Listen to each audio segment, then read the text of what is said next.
અમરેલીના વડિયામાં હનુમાન ખીજોડિયા ગામના લોકો દ્વારા અનોખી રામ ભક્તિ કરવામાં આવી છે। અયોધ્યામાં રામના આગમનને લઈને ગ્રામજનોએ અનોખો સંકલ્પ કર્યો છે। સમગ્ર ગ્રામજનોએ ગામમાં માંસ, મટન, મુર્ગા કે દારૂના વેચાણ પર પ્રતિબંધ લગાવવાનો નિર્ણય કર્યો છે। જય શ્રી રામના નામ સાથે ગ્રામજનોએ જનતા રેડ શરૂ કરી છે। આજે ફરી દેશી દારૂની ભઠ્ઠી અને 2 મોટા કેરબા તેમને ઝડપી પાડ્યા હતા। જગતી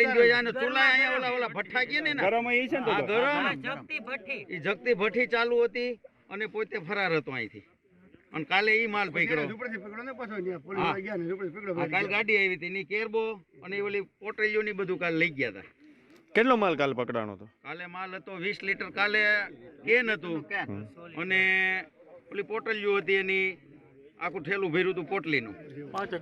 તમે ગામ લોકોએ કંઈક અનેક આ ઝુંબેશ હાથ ધરી છે, શું છે આખું આ ઝુંબેશ? અમે ગામમાં છે ને એકતા, શાંતિ, બધા લોકોએ જે આપણે અયોધ્યામાં રામ મંદિર બને છે અને કાલે રામજીની જે મંદિરના પ્રાણ પ્રતિષ્ઠા મહોત્સવ છે, તો આ નિમિત્તે અમે ગામના બધા યંગ લોકો, યંગો જુવાનોએ બધાએ નક્કી કર્યું કે આવો મોટો ઉત્સવ હોય એક ઐતિહાસિક, એ સમયે આપણે આપણા ગામમાં શું નવું કરી શકીએ। એના અનુસંધાનમાં વિચાર્યું તો એવું લાગ્યું તો એક તો દારૂ કે મટન ગામમાં વેચાતું હોય તેના ઉપર પ્રતિબંધ લાદવો અને એ નિયમ અમે આવતીકાલથી લાગુ કરી 22 તારીખથી।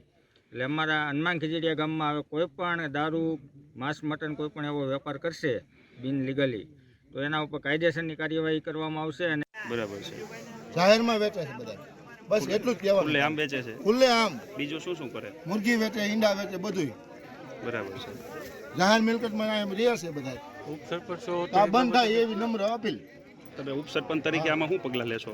આ બંધ થવું જ જોઈએ। હું તો અહીં રોજ આવતો, તમે ઠરાવ બરાવ કરી 100% ગામ છે કે માટે અમે તૈયાર છે, ખુલ્લી ગ્રામસભા બોલાવવા માટે તૈયાર છે। બરાબર છે, જ્યારે ગામ જ્યાં જવું પડે ત્યાં જવા માટે તૈયાર જ છો, બરાબર ને?